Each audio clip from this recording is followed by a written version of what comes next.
दोस्तों, एक कलेक्टर साहब सादे कपड़ों में एक ऑटो रिक्शा में बैठते हैं और कहीं जाने लगते हैं। तभी रास्ते में एक पुलिस चेक पोस्ट आता है जहां उस ऑटो को रोक लिया जाता है।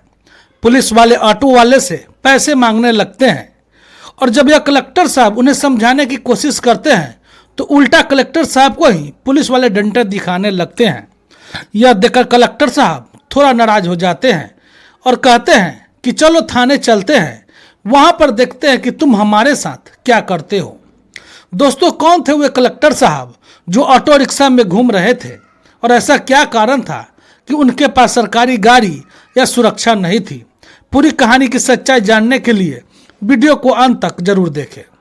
तो दोस्तों नमस्कार, मैं हूं कुमार विजेता और आप देख रहे हैं कहानी खबर तक।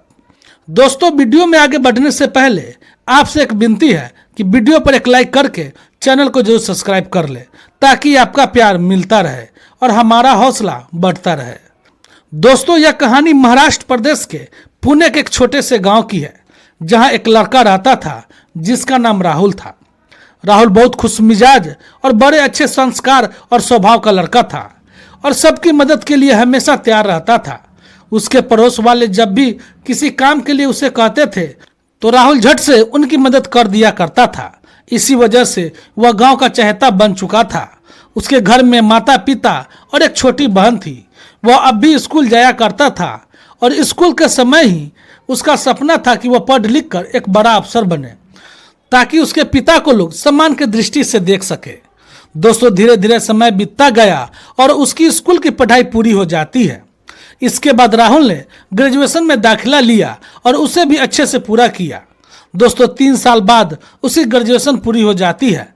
फिर राहुल यूपीएससी की तैयारी करने लग जाता है। उसे पता था कि अगर उसने यूपीएससी अच्छे नंबरों से पास कर लिया तो वह कलेक्टर बन सकता है और सभी लोग उसके पिता को सम्मान की नज़रों से देखेंगे। जब उसके परिवार को उसकी इस पढ़ाई के बारे में पता चला तो वे भी उसका हौसला बढ़ाने लगे और कहा कि वह दिन रात मेहनत करता रहे, बाकी वे सब संभाल लेंगे। राहुल के पिता खेती बाड़ी करते थे और उन्हें रुपए पैसों की कोई कमी नहीं थी। वे राहुल की पढ़ाई का खर्चा भी उठा रहे थे और साथ में घर का भरण पोषण भी कर रहे थे। राहुल ने अपनी मेहनत जारी रखी और धीरे धीरे उसकी मेहनत ने रंग लाई और उसने यूपीएससी में अच्छी रैंक के साथ पास कर लिया और फिर कलेक्टर भी बन गया। दोस्तों, इस सफलता से राहुल बहुत खुश था। उसने यह खुशी अपने माता पिता को बताई। जैसे ही उसके माता पिता को यह बात पता चली तो उन्होंने भी गांव भर में खूब मिठाई बंटवाई। सभी लोग इस बात से खुश थे कि राहुल कलेक्टर बन गया है और गांव के इतिहास में वह पहला लड़का था जिसने इतनी बड़ी पोस्ट हासिल किया था। दोस्तों, ट्रेनिंग से पहले राहुल अपने गांव आता है और सभी के साथ खुशी खुशी 2 पल बिताता है।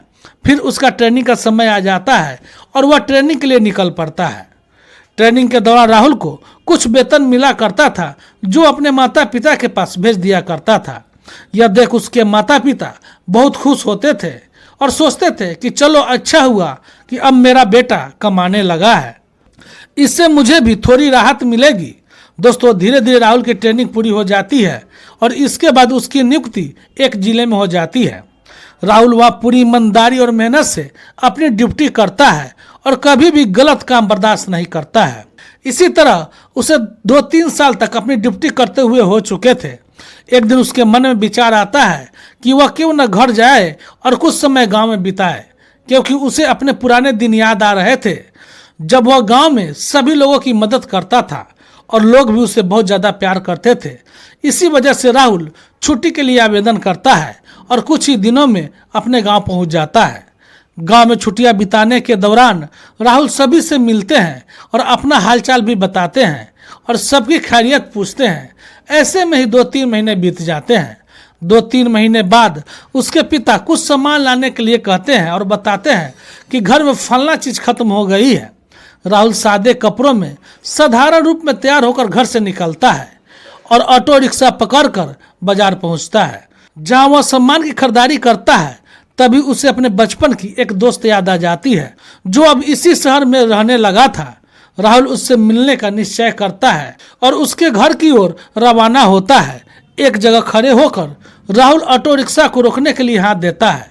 थोड़ी देर में एक ऑटो रुकता है और ऑटो वाला उससे पूछता है कि साहब कहाँ जाना है। राहुल कहता है कि मुझे 5-6 किलोमीटर ही दूर जाना है, कि आप छोड़ देंगे।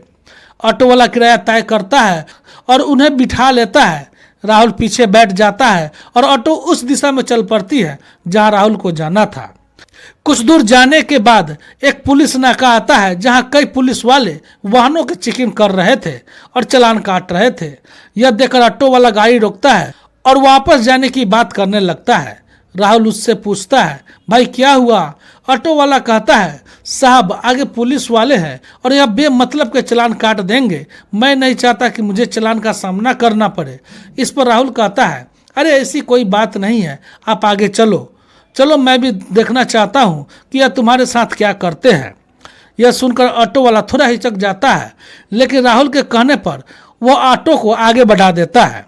फिर राहुल ऑटो वाले से कहते हैं, अगर तुम्हें चालान देना पड़ा तो चालान तुम नहीं मैं दूंगा। फिर ऑटो वाला कहता है कि साहब कुछ पैसे के चक्कर में इतना बड़ा नुकसान मत कराइए, मुझे वापस चलने दो। ये पुलिस वाले तो पैसे लेकर ही मानेंगे। लेकिन जब राहुल फिर से जिद करता है तो ऑटो वाला अपनी ऑटो पुलिस की तरफ लेकर बढ़ पड़ता है और नाके पर जब पहुंचता है तो एक हवलदार उसे रोक लेता है और ऑटो वाले से कागज चेक करने लगता है। हवलदार ऑटो वालों को कई नियम कायदे बताने के बाद कहता है कि तुम्हारा चालान होगा। राहुल चुपचाप यह सब देख रहा था और अभी तक एक शब्द नहीं बोला था। ऑटो वाला राहुल की तरफ देखता है और हवलदार से निवेदन करने लगता है और मन ही मन वह सोचता है कि इन्होंने मुझे फंसा दिया है, अब इसका मुझे खमियाजा तो भुगतना ही पड़ेगा। ऑटो वाला हवलदार से कहता है, साहब गलती हो गई, आगे से नहीं होगी, मैं अगली बार पूरे कागज लेकर आऊँगा। हवलदार कहता है, नहीं चालान तो बनेगा, मैं तुम्हें ऐसे नहीं छोड़ सकता हूँ। ऑटो वाला निवेदन करता है कि साहब मेरे पास थोड़े रुपए हैं, इतने का चालान मैं कहाँ से दूंगा, थोड़ा पैसा कम कर लो, मेहरबानी होगी। इस पर हवलदार कहता है कि ठीक है 500 दे दो और यहाँ से चले जाओ, तुम्हें कागज दिखाने की कोई ज़रूरत नहीं है। ऑटो वाला कहता है, साहब मेरे पास पैसे नहीं हैं, मैंने आज सिर्फ 200 रुपये कमाए हैं, तो 500 कहाँ से दे दूंगा। पुलिस वाला कहता है, कल तो कमाए होगे, उन्हीं में से दे दो। ऑटो वाला फिर हाथ जोड़ता है, साहब कल वाले पैसे खर्च हो गए हैं, आज तो मेरे पास इतने पैसे नहीं हैं। अब हवलदार उसे धमकाने लगता है और कहता है कि तुम पैसे नहीं दे रहे हो और चालान भी नहीं कटवा रहे हो। तभी राहुल बीच में बोलता है और कहता है, साहब आपकी पोस्टिंग कहाँ है? यह सुनकर हवलदार गुस्से में हो जाता है और कहता है कि तू कौन है जो मेरी पोस्टिंग के बारे में पूछ रहा है। राहुल कहता है कि मैं कोई भी नहीं हूँ, बस एक देश का आम नागरिक हूँ और यह जानना चाहता हूँ कि आपको चालान काटने का अधिकार किसने दिया है। आप तो एक हवलदार हैं, चालान कैसे काट सकते हैं? हवलदार यह सुनकर थोड़ा गुस्से में आ जाता है और अपने कुछ पुलिस वाले साथियों को वहां बुला लेता है। लगभग 4-5 पुलिस वाले वहां आते हैं और राहुल एवं ऑटो वाले के साथ बदसुल्की पर उतर आते हैं। दोस्तों इसके बाद राहुल कहता है कि हम पैसे नहीं देंगे और ना ही चालान कटवाएंगे, अगर आपको हमें थाना लेकर चलना है तो चलो वहीं देखते हैं कि तुम हमारे साथ क्या करते हो। इसके बाद पुलिस वाले राहुल और ऑटो वालों को थाने ले जाते हैं। रास्ते में ऑटो वाला सोचता है कि काश मैं इनकी बात नहीं मानी होती तो आज का सारा दिन बर्बाद नहीं होता। खैर दोस्तों, थाने पहुंचने के बाद पुलिस वाले उन पर केस करने की तैयारी में लग जाते हैं। दोस्तों थोड़ी देर बाद चौकी का इंचार्ज आते हैं जो राहुल को अच्छी तरह से जानते थे। जैसे ही चौकी का इंचार्ज राहुल को देखता है, सैल्यूट मारता और कहता है, साहब आप यहाँ कैसे? राहुल मुस्कुराते हुए चौकी इंचार्ज से कहते हैं, ऐसे ही आ गया, तुम सुनाओ कैसे हो? क्योंकि दोस्तों कुछ समय पहले जहां कलेक्टर साहब काम करते थे वहां पर इन चौकी इंचार्ज की भी ड्यूटी थी और वे राहुल को अच्छी तरह से जानते थे।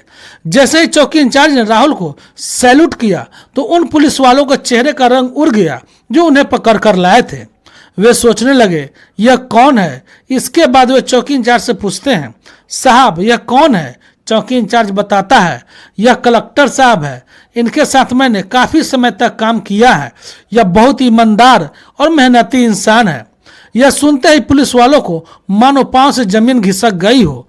वे राहुल के पैरों पर गिर जाते हैं और गिड़गिड़ाते हुए रोकर माफ़ी मांगने लगते हैं। ऑटो वाला यह सब देखकर हैरान रह जाता है, उसे यकीन नहीं होता है कि यह कलेक्टर साहब है।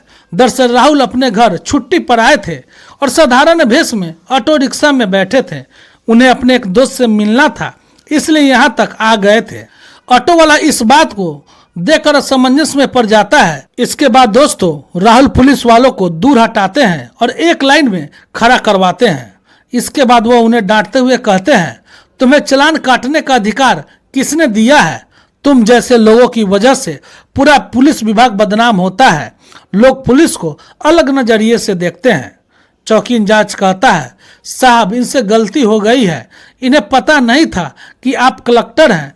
राहुल जवाब देते हैं, ठीक है मैं कलेक्टर हूं, लेकिन अगर मेरी जगह कोई आम नागरिक होता तो उस ऑटो वालों के साथ बहुत गलत हो जाता। इस तरह का व्यवहार बिल्कुल बर्दाश्त नहीं किया जाएगा। इनके खिलाफ सख्त से सख्त कार्रवाई होगी, क्योंकि इन्होंने यह सब मेरी आंखों के सामने किया है।